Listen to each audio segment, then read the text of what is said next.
اللہ تعالیٰ کی ذات فرماتے ہیں جو گناہ ظاہری ہے وہ بھی چھوڑو اور جو گناہ باطن چھپے ہوئے وہ بھی چھوڑو. اور آگے فرمایا بے شک وہ لوگ جو گناہ کرتے ہیں ان قریب جو کچھ انہوں نے کمایا اس کی سزا ان کو دی جائے گی، اس کا بدلہ وہ پائیں گے. سورہ نساء کی ایک آیت ہے جس میں اللہ تعالیٰ فرماتے ہیں جس کسی نے برائی کی یجزا بہ، اس کو اس کا بدلہ دیا جائے گا. اور وہ جس وقت اس برائی کا بدلہ اس کو ملے گا، سزا ملے گی، اللہ کے سوا نہ کوئی حمایتی اور نہ کوئی مددگار پائے گا. ایسا نہیں ہے کہ کوئی اللہ کی سزا سے اس کو چھڑا سکے، ایسا نہیں ہوگا. اور سورہ یونس کی ایک آیت ہے آخری جو میں نے پڑھی، یا ایھا الناس انما بغیکم علی انفسکم، اے لوگوں جو تم اللہ کی بغاوت کرتے ہو، اللہ کے احکام سے بغاوت کرتے ہو، اللہ کے باغی بن جاتے ہو، اس کا وبال تم پر ہی پڑے گا. یہ دنیا کی زندگی معمولی سا سامان ہے فائدہ اٹھانے کا. پھر فرمایا ثم الینا مرجعکم، ہماری طرف تمہیں پھر لوٹنا ہے، پھر ہم تمہیں آگاہ کریں گے، بتائیں گے تم نے کیا کیا. یہ قرآن پاک کی 3 آیتیں ہیں جو میں نے آپ کے سامنے پڑھی تھی. گناہ کوئی بھی اللہ کا حکم ہو اس کے خلاف کرنے کا نام گناہ ہے. نبی اکرم صلی اللہ علیہ وسلم کا طریقہ چھوڑ دینا، آپ کے حکم کو چھوڑ دینا، کوئی کام کرنا لیکن آپ کا طریقہ اختیار نہ کرنا، یہ بھی گناہ ہے. آگے گناہوں کے درجے ہیں، کئی درجے ہیں گناہوں کے، 4 درجے حدیثوں میں آتے ہیں. ایک سب سے بڑا درجہ جو ہے معصیت ہے، جان بوجھ کر نافرمانی کرنا. بندہ جانتا بھی ہے اللہ کا حکم یہ ہے لیکن پھر بھی اس کے خلاف کر رہا ہے، یہ نافرمانی ہے. سب سے بڑا گناہ معصیت ہوتا ہے، نافرمانی. اس کے نیچے جو درجہ ہے وہ ہے سیئہ کا، برائی.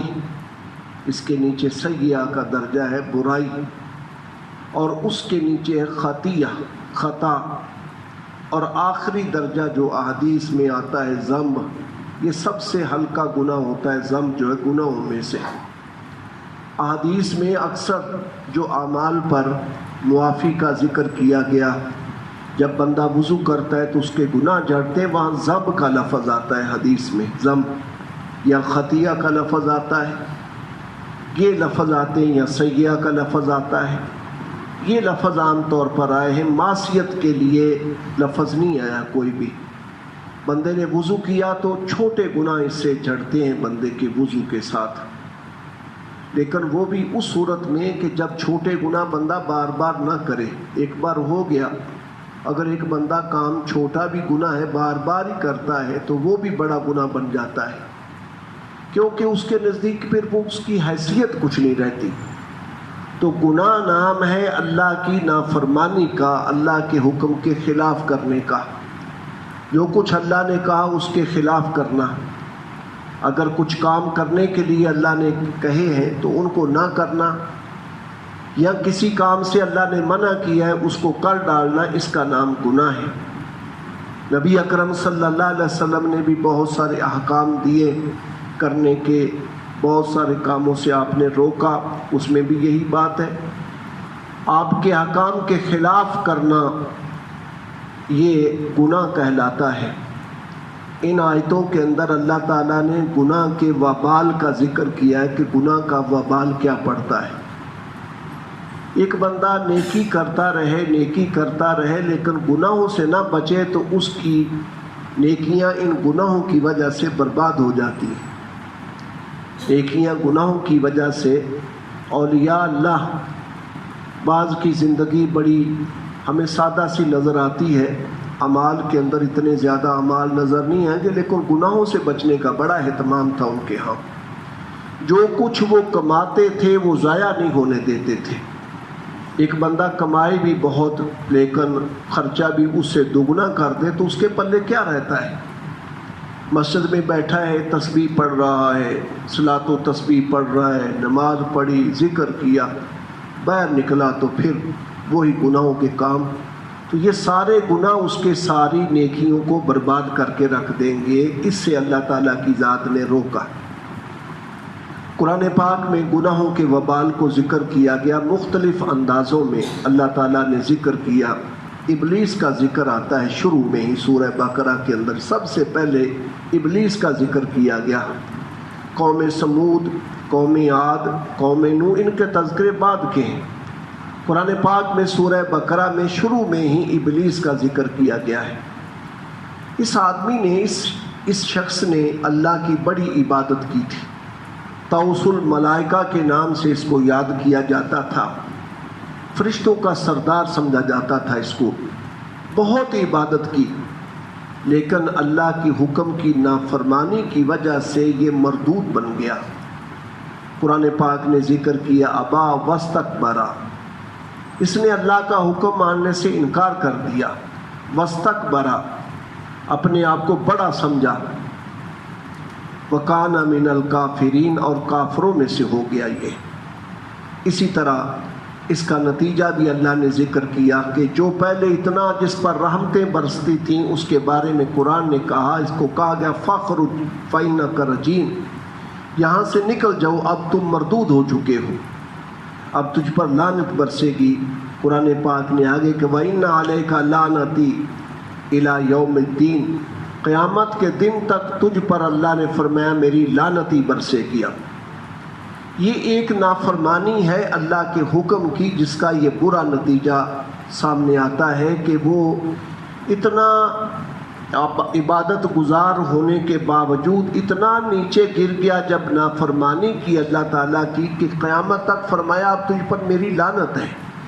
کہاں اس کا وہ مقام تھا، بڑے اعزاز کے ساتھ جنت میں جاتا تھا، آسمانوں پر تھا، اور کہاں یہ اعزاز ہے، یہ ذلت ہے کہ اللہ تعالیٰ فرماتے ہیں کہ قیامت کے دن تک تجھ پر میری لعنت ہے۔ اسی طرح قوم نوح کے بارے میں اللہ تعالیٰ نے فرمایا نبی کی نافرمانی، اللہ کی نافرمانی کا نتیجہ برا قرآن پاک نے ذکر کیا۔ حضرت نوح علیہ السلام کو اللہ تعالیٰ نے جب فیصلہ فرما لیا کہ اب ان کے گناہوں کی وجہ سے اس قوم کو ہم نے ختم کر دینا ہے، اس وقت فرمایا لا تخاطبنی فی الذین ظلموا انہم مغرقون، یہ جو ظالم لوگ ہیں ان کے بارے میں اے نوح ہم سے اب تم نے بات بھی نہیں کرنی ہے، ان کے بارے میں آپ نے بات بھی نہیں کرنی ہے ان کے بارے میں، اس لیے کہ یہ سب اب غرق کیے جائیں گے، ان میں سے کسی کو نہیں چھوڑا جائے گا۔ آپ اندازہ کیجئے کہ اللہ کی نافرمانی کا انجام کتنا برا آخر دنیا میں ہوا اس قوم کا۔ قوم عاد کا تذکرہ قرآن پاک نے ذکر کیا، من اشد منا قوہ کا نعرہ لگاتے تھے، ہم سے بڑا طاقتور دنیا میں کون ہے؟ اور حقیقت بھی یہی تھی کہ دنیا کی سب سے بڑی طاقتور قوم عاد ہوئی ہے، جسم کے اعتبار سے، ڈیل ڈول کے اعتبار سے، جسمانی قوت کے اعتبار سے، لمبے لمبے قد کھجوروں جیسے اور بڑے طاقتور۔ عام انسان 10 20 وہ ایسے ہاتھ میں ایک میں پکڑ لیتے تھے ان کو۔ موسیٰ علیہ السلام نے جب مصر سے آپ نکلے، فرعون غرق ہو گیا، آگے حکم ہوا اللہ تعالیٰ کی طرف سے کہ یہ جو فلسطین کا علاقہ ہے اس میں قوم اعمال کا آ کر قابض ہوگی، ان کے ساتھ لڑائی کرو اور ان کو یہاں سے نکالو۔ قوم اعمال کا یہ قوم عاد اور سمود کی ہی شاخ تھی، بقیہ ماندہ لوگ جو ان کے تھے وہ بچے تھے، وہ آگے جا کر پھر آگے ایسے برے ہو گئے۔ تو آپ نے جاسوسی کے لیے کچھ آدمی بھیجے جا کر کے ان کے حالات معلوم کر کے آؤ، اور ساتھ تاکید کی کہ جو کچھ دیکھو کسی کو بتانا نہیں ہے، یہاں کر مجھے بتانا ہے بالکل، اس لیے کہ بنی اسرائیل بڑی بزدل قوم ہے، یہ بڑی جلدی سے دل ہار بیٹھتی ہے، ہمت نہیں کرے گی ان کے خلاف لڑنے کی، اس لیے دیکھ کر بتانا نہیں کسی کو جو کچھ بھی۔ اب یہ وہاں پر گئے، علاقے میں تحقیق کر رہے تھے، کھوج پھریت کر رہے تھے۔ وہاں کا کوئی آدمی تھا ان کا بڑا، اس نے سب کو ایک ہاتھ میں ایسے پکڑ لیا اور پکڑ کر وہ لے گیا بادشاہ کے پاس۔ بادشاہ نے کہا بس ان کی سزا یہی، ان کو چھوڑ دو، جانے دو، چھوڑ دیا۔ اب ان پر اتنا زیادہ روب پڑا، یہ اتنا زیادہ روب پڑا کہ انہوں نے آ کر کہا کہ ان کے ساتھ لڑنا ہمارے بس کی بات نہیں ہے، یہ تو کئی آدمیوں کو ایک آدمی ایک ہاتھ میں ایسے پکڑ لیتا ہے جیسے کہ بالکل چھوٹے چھوٹے بچے ہوں، بالکل اس طرح 5-7 کے ہاتھ پکڑ لے، ہل بھی نہیں سکتے ہم ان کے سامنے۔ اور کچھ لوگوں نے تو راز رکھا اور کچھ نے قوم کو بتا دیا، قوم نے ہتھیار ڈال دیے، فَاذْهَبْ أَنْتَ وَرَبُّكَ فَقَاتِلَا إِنَّا هَاهُنَا قَاعِدُونَ۔ موسیٰ آپ جائیے، آپ کا خدا جا کر ان سے لڑائی کرے، ہم نہیں جا سکتے، ہم یہاں بیٹھے ہیں، جب فتح ہو جائے گی پھر ہمیں بتانا، ہم آ جائیں گے۔ دل ہار بیٹھے گی قوم کے سامنے۔ ایسی طاقتور قوم جو ہے دنیا میں، یہ جو کہتی تھی، اللہ تعالیٰ نے دوسری جگہ سورت یہ فجر کے اندر فرمایا لم یخلق مثلھا فی البلاد، ایسے لوگ پھر زمین پر نہیں پیدا کیے گئے جیسے وہ ہم نے پیدا کیے تھے، اس طرح کے طاقتور۔ لیکن اتنی طاقت ظاہری جسمانی ان کے پاس تھی، خدا کی نافرمانی اس کے وبال سے ان کی طاقت ان کو نہ بچا سکی۔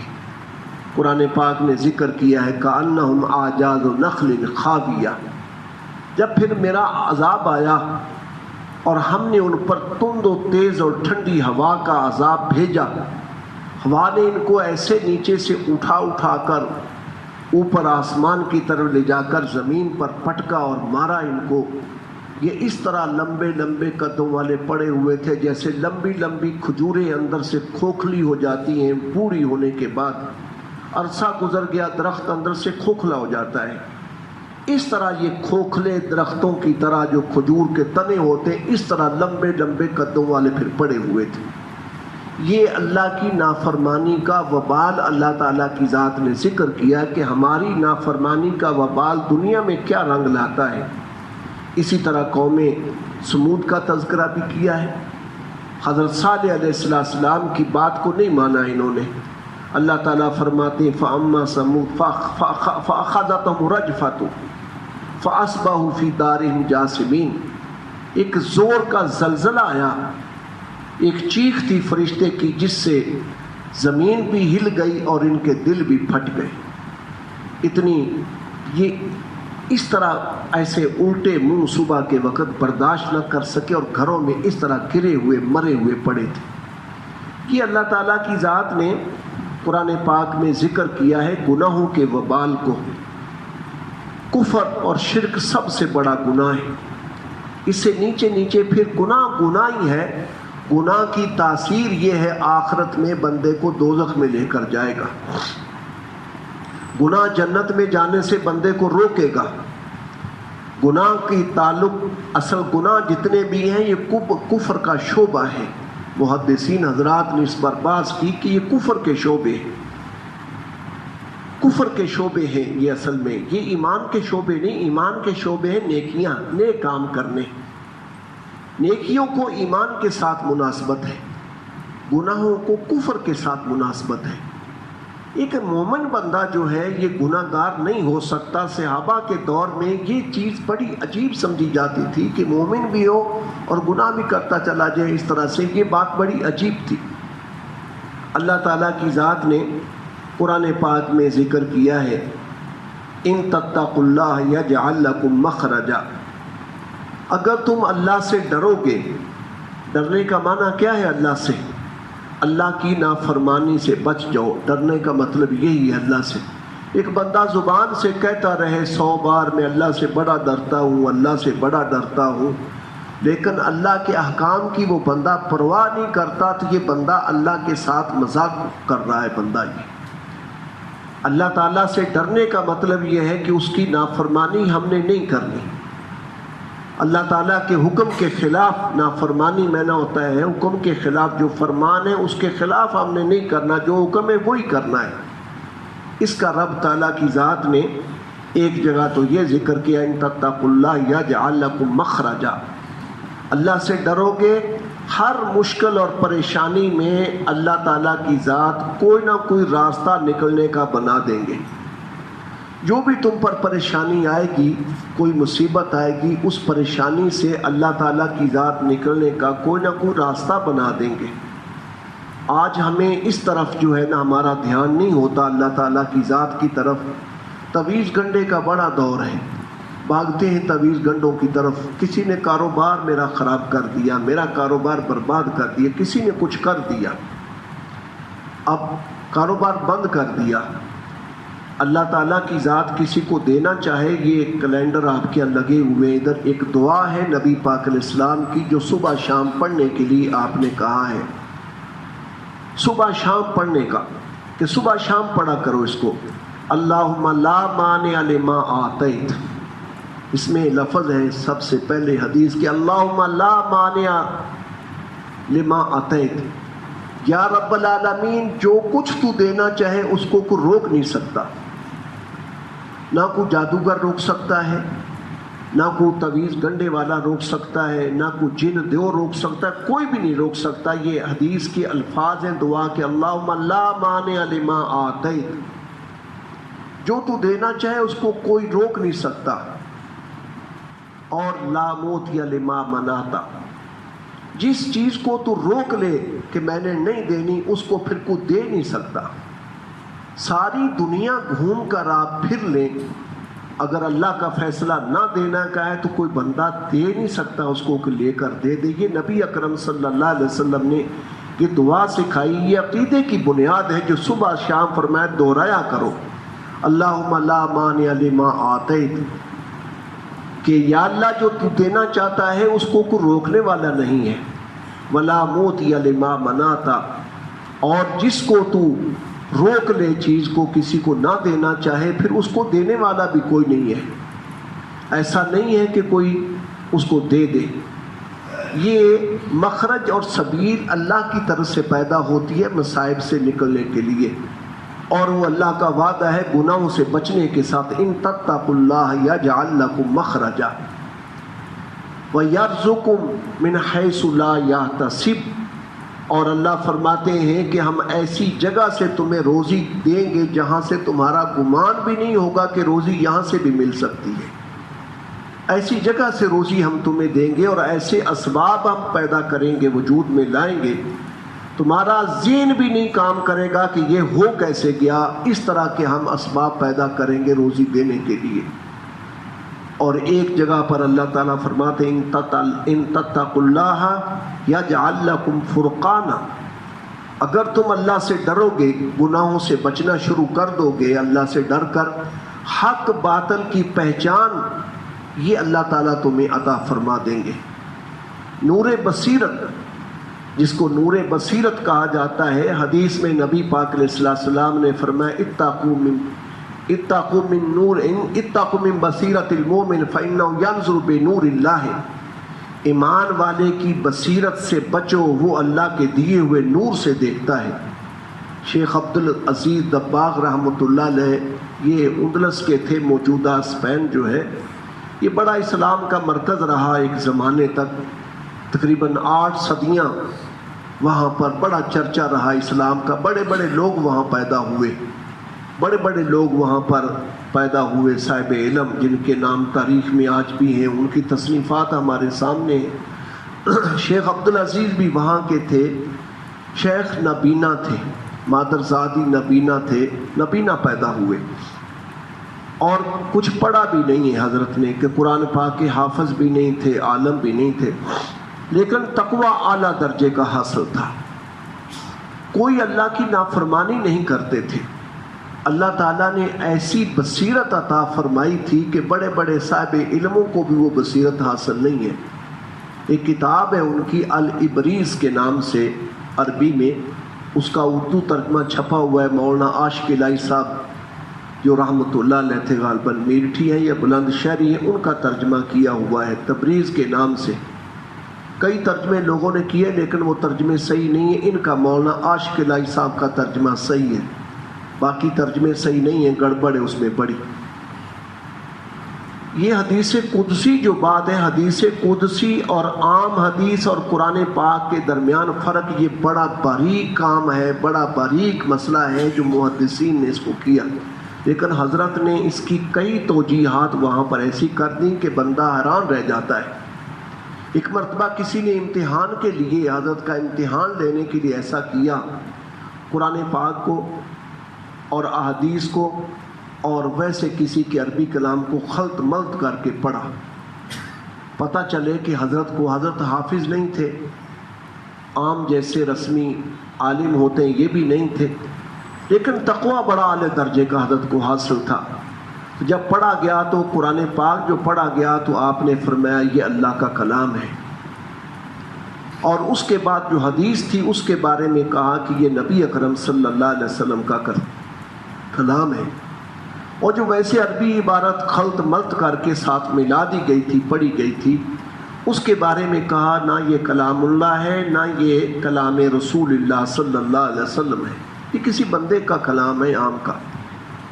پوچھنے والے نے پوچھا کہ حضرت یہ آپ کو کیسے پتہ چل گیا؟ آپ تو قرآن پاک کے حافظ بھی نہیں ہیں، آپ کو کیسے پتہ چلا؟ انہوں نے فرمایا کہ جب تم نے پہلے پڑھا ہے، قرآن پاک جب پڑھا جا رہا تھا تو میرے دل کے اندر ایک ایسی نورانیت اللہ کی طرف سے اتاری جا رہی تھی جو قدیم تھی، میں سمجھ گیا کہ یہ نور اللہ تعالیٰ کی کلام ہی ہو سکتا ہے۔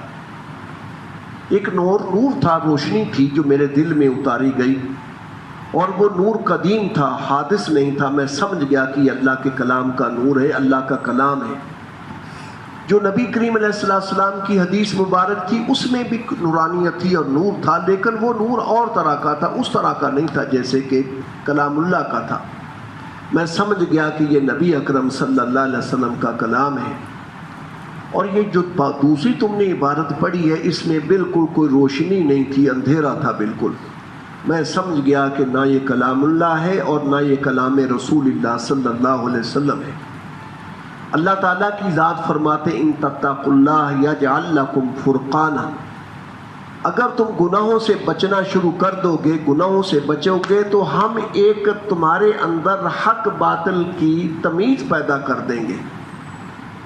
بندہ کوئی غلط کام جس کا حکم نہیں بھی جانتا، ایسا کوئی کام پیش آ جائے جس کے بارے میں شرعی طور پر اس کو پتہ نہیں ہے کہ یہ حق ہے، یہ جائز ہے یا ناجائز ہے، لیکن اس کا دل اس وقت اس کو روک دے گا کہ یہ کام نہیں کرنا تم نے۔ لیکن یہ اس وقت ہے جب بندہ گناہوں سے بچنا شروع کرے، گناہوں سے بچے۔ اللہ تعالیٰ نے یہ بھی فرمایا، اور اسی طرح اللہ تعالیٰ فرماتے ما یفعل اللہ بعذابکم ان شکرتم وآمنتم۔ شکر جو ہے یہ ضد ہے کفر کی۔ کفر کا معنی ہوتا ہے ناشکری کرنا۔ کافر سب سے بڑا ناشکرا ہے، اللہ تعالیٰ کی نعمتیں کھاتا ہے اور اس رب کو ماننے کے لیے تیار نہیں، ناشکری ہے سب سے بڑی۔ کفر سب سے بڑی ناشکری ہے، اس کے نیچے پھر نیچے درجے آتے جاتے ہیں، چھوٹے چھوٹے پہ نیچے کو۔ اللہ تعالیٰ نے یہاں پر ذکر کیا کہ اگر تم اللہ کی نعمتوں کا شکر ادا کرو گے تو اللہ تمہیں عذاب دے کر کیا کریں گے؟ سزا اسی وقت ملتی ہے جب رب کی نعمتیں کھا کر نافرمانی کی جاتی ہے خدا کی، اس کا شکر نہیں کیا جاتا، اس کی نافرمانی کی جاتی۔ شکر یہ ہے اس کا احسان مانا جائے، سب سے پہلے اس ذات پر ایمان لایا جائے، اس کو مانا جائے، اس کے رسولوں کو مانا جائے، اس کی کتابوں کو مانا جائے، اور اس کے بعد پھر دوسرا درجہ جو کچھ وہ کہیں وہ مانا جائے کہ یہ احکام میں پورے کرتا ہوں۔ اللہ فرماتے ہیں اگر تم ایسا کرو گے تو اللہ کو کیا ضرورت ہے تمہیں سزا دینے کی کہ تمہیں خدا سزا دے۔ اور آگے اللہ تعالیٰ ایک جگہ فرمایا ان تطیعوا تہتدوا، دیکھو اگر اللہ کی تم اطاعت کر لو گے۔ اطاعت کا معنی ہوتا ہے حکم ماننا، اتباع کا معنی ہوتا ہے کسی کے نقش قدم پر چلنا۔ اگر تم اللہ کا حکم مان لو گے تو تم ہدایت پا جاؤ گے، گمراہی سے بچ جاؤ گے۔ اور اسی طرح قرآن پاک نے یہ ذکر کیا کہ گناہوں کا نتیجہ دنیا میں کچھ قوموں کی صورت میں ذکر کیا گیا، پیچھے جیسے تھا بنی اسرائیل کی ایک جماعت کا ذکر کیا ہے قرآن پاک میں۔ اللہ تعالیٰ نے ان کو روکا تھا کہ ہفتے کا دن تمہارے لیے خاص ہماری عبادت کے لیے، اس دن تم نے کام کاج نہیں کرنا، نہ کوئی دکاندار دکان کھولے گا، کوئی کام کرنے والا کام نہیں کرے گا، بس اس دن اللہ کی عبادت کرنی ہے۔ یہ ایک بستی تھی، ایک آبادی تھی دریا کے شہر کے سمندر کے کنارے پر۔ اب نافرمانیاں شروع کر دی انہوں نے اللہ کی، اس پر اب اللہ کی طرف سے آزمائش آ گئی۔ آزمائش یہ آئی کہ مچھلی پکڑنا ان کا کام تھا، اسی پر ان کا گزران تھا۔ اب سارا دن یہ گھومتے پھرتے دریا میں کشتیاں بگاتے، مچھلیاں ان کے قابو میں نہیں آتی، اور جب ہفتے کا دن آتا تھا تو مچھلیاں پانی کے اوپر آ جاتی تھی۔ اگر جال نہ بھی پھینکے تب بھی ہاتھ سے بھی پکڑ سکتے تھے آسانی کے ساتھ۔ ایک وقت تک تو انہوں نے صبر کیا، اس حرام سے بچنے کے لیے صبر کیا، لیکن آخر کار صبر نہ کر سکے۔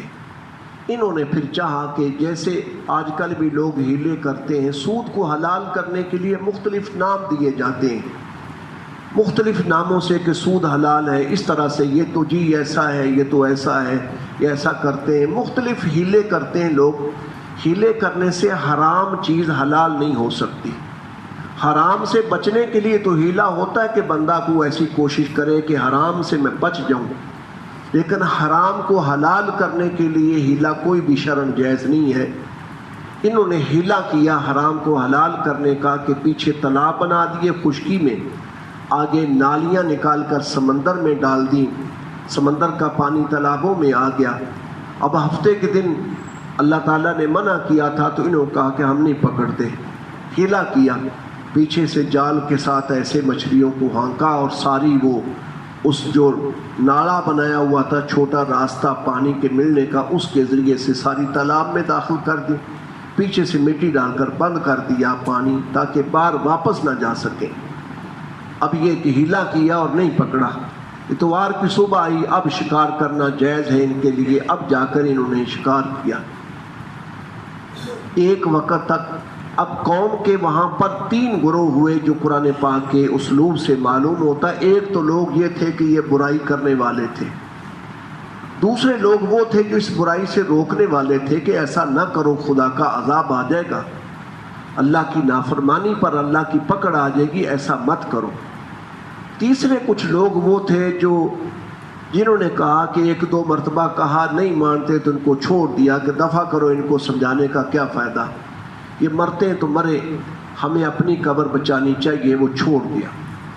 ایک وقت تک اللہ نے ڈھیل دی، آخر پھر خدا کا عذاب یہ آیا۔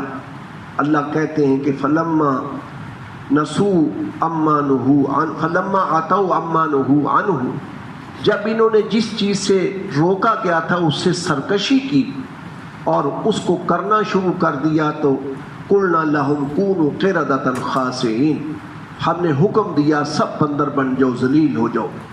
یہ سارے بندر بن گئے۔ قرآن پاک نے یہ کام کرنے والے، نافرمانی کرنے والوں کا ذکر کیا کہ ان پر عذاب آ گیا، یہ بندروں میں بنا دیے گئے۔ بعض حدیثوں سے معلوم ہوتا ہے کہ ان کے نوجوان بندر بن گئے اور ان کے بوڑھے جو کام یہ کرنے والے تھے خنزیروں کی شکل میں اللہ نے ان کو بدل دیا، مسخ کر دیا۔ اور جو روکنے والے تھے ان کا ذکر کیا کہ وہ بچ گئے۔ تیسرا فریق جس نے خاموشی اختیار کر لی تھی اس کا ذکر نہیں کیا، لیکن مفسرین کی انداز سے معلوم ہوتا ہے کہ ان کو بھی خدا نے کچھ نہیں کہا، لیکن وہ کوئی ایسے قابل ذکر لوگ نہیں تھے کہ انہوں نے اپنا حق آخر وقت تک ادا نہیں کیا، بچ تو گئے لیکن وہ قابل ذکر نہیں تھے۔ قابل ذکر وہ لوگ تھے جنہوں نے آخر تک برائی سے لوگوں کو روکا۔ ان واقعات سے 2 باتیں معلوم ہوتی ہیں کہ برائی کا نتیجہ خدا تعالیٰ کی طرف سے دنیا میں بھی مختلف شکلوں میں آتا ہے۔ نبی کریم علیہ السلام کی برکت سے اب وہ پہلی صورتیں تو اللہ نے روک دی ہیں کہ نہیں کریں گے، لیکن اور صورتیں بہت ساری ہیں، خدا کے عذاب دینے کی اور بہت ساری صورتیں، شکلیں نہیں مسخ ہوں گی، انسان ہی رہیں گے۔ ایک مجذوب کے بارے میں آتا ہے، یہاں تو لاہوری رحمۃ اللہ علیہ کے جو ہے نا ان کے ملفوظات، ان میں بات لکھی ہوئی ہے کہ مجذوب ایک رہتا تھا تو حضرت ان کے پاس جایا کرتے تھے، اور حضرت فرماتے تھے کہ میں اپنے آپ کو چیک کروانے کے لیے ان کے پاس جاتا ہوں کہ یہ کیا کرتے ہیں۔ کہتے ہیں کہ وہ پردہ ڈالے رکھتے تھے، حضرت کی مجلس میں بھی آتے تھے، تو انہوں نے کہا ان کو احمد علی یہ لوگ مجھے انسانی شکل میں نظر نہیں آتے، کسی کی شکل کتے کی نظر آتی ہے، کسی کی بندر کی نظر آتی، کسی کی کسی چیز کی نظر آتی شکلیں۔ یہ صاحب کشف لوگوں کا حال تھا کہ شکلیں ظاہری طور پر تو وہی ہیں، لیکن اندر سے مانوی طور پر کتا لالچی ہوتا ہے۔ ایک بندے کے اندر اگر لالچ حد سے زیادہ بڑھ جاتا ہے، وہ کسی کا حق کھانے سے بھی نہیں رکتا، کسی کا حق ہے تو وہ کھا جاتا ہے، کوئی پرواہ نہیں کرتا۔ ظاہری طور پر تو اس کی شکل انسان کی ہے، لیکن اندر صفات کتے والی پیدا ہو چکی ہیں اس کے اندر۔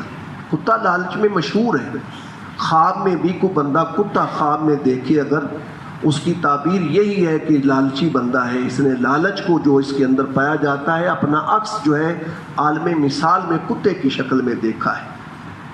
اب ظاہری طور پر تو شکل وہی رہی، لیکن اندر مسخ ہو گیا اس کا بھی، وہی جو کتے والی بات ہے لالچ وہ پیدا ہو گیا۔ اب کیا باقی رہا؟ شرارتیں، بندر کی طرح انسان بن جائے، شریر قسم کا۔ خنزیر بے حیائی میں معروف ہے، بے حیا ترین، یہ سب جانوروں سے حیوانوں سے بے حیا جانور ہے، سب سے بے حیائی میں خنزیر کہا جاتا ہے کسی کو، خنزیر ہے یہ، بے حیا ہے۔ اگر ایک بندے کے اندر حیا کا مادہ ختم ہو جاتا ہے بالکل، اس کی شکل نہیں بدلی، اللہ تعالیٰ کی ذات نے شکل دیکھنے میں انسان والی ہے، لیکن جس کو اللہ نے دل کی آنکھیں دی ہوں گی وہ اس کی اندر کی حقیقت کو جب دیکھے گا تو اس کو خنزیر نظر آئے گا، خنزیر ہے۔ شاہ عبدالعزیز صاحب رحمۃ اللہ علیہ، محدث دہلوی، حضرت شاہ ولی اللہ کے صاحبزادے، ان کے بارے میں بھی یہی تھا کہ لوگ زیارت کے لیے آتے تھے، حضرت جمعے کو جاتے تھے جامع مسجد میں، بعد میں حضرت نے اوپر پردہ ڈالنا شروع کر دیا کہ چہرے پر رومال ڈال کر جاتے تھے۔ جو خادم تھے ان سے کچھ لوگوں نے شکایت کی کہ 8 دن کے بعد حضرت کی زیارت کا موقع ملتا تھا، حضرت نے اب چہرہ چھپا لیا ہے۔ تو آپ نے فرمایا میں کیا کروں، مجھے لوگوں کی شکلیں عجیب عجیب نظر آتی ہیں، میں کیا کروں۔ حضرت کو اللہ تعالیٰ کی ذات نے ظاہری طور پر بھی بڑے علوم عطا فرمائے تھے اور باطنی طور پر بھی بڑی معرفت الہی اللہ نے عطا فرمائی تھی شاہ عبدالعزیز صاحب رحمۃ اللہ علیہ کو۔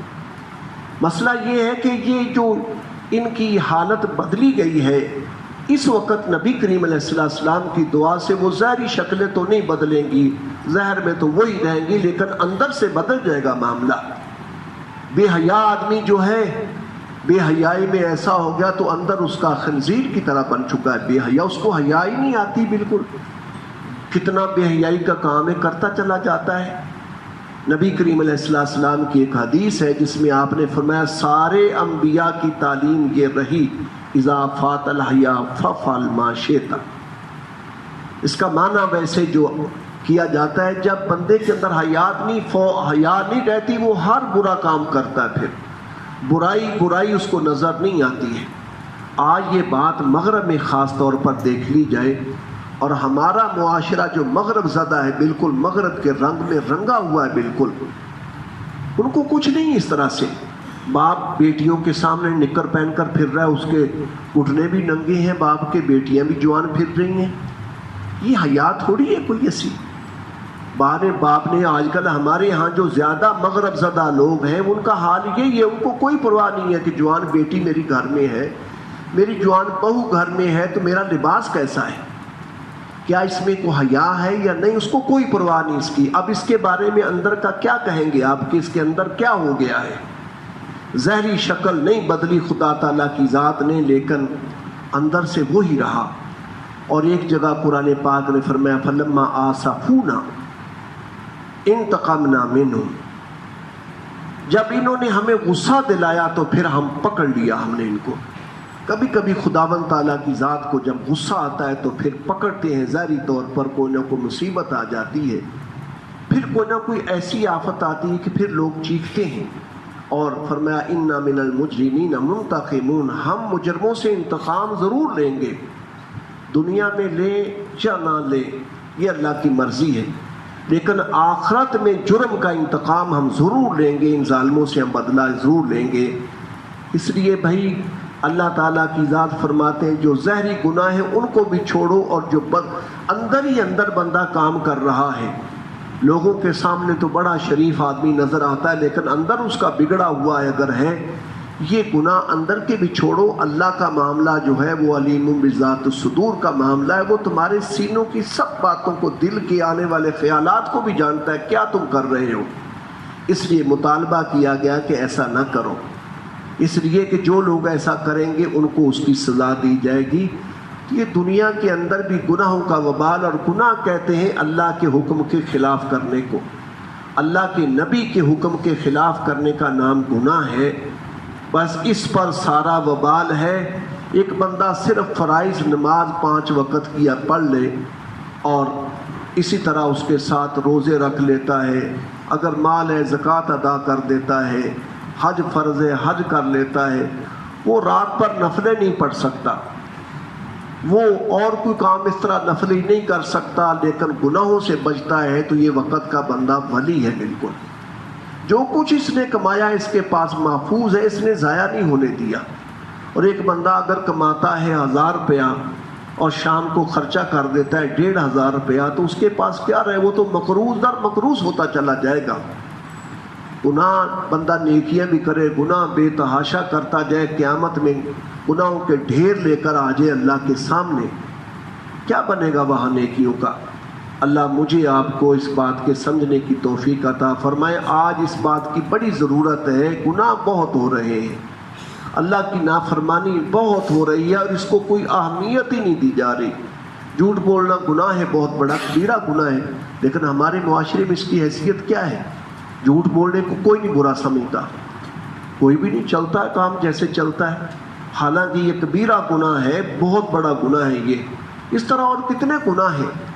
اللہ تعالیٰ ہمیں سمجھ نصیب فرمائے اور برائیوں کو چھوڑنے کی توفیق عطا فرمائے۔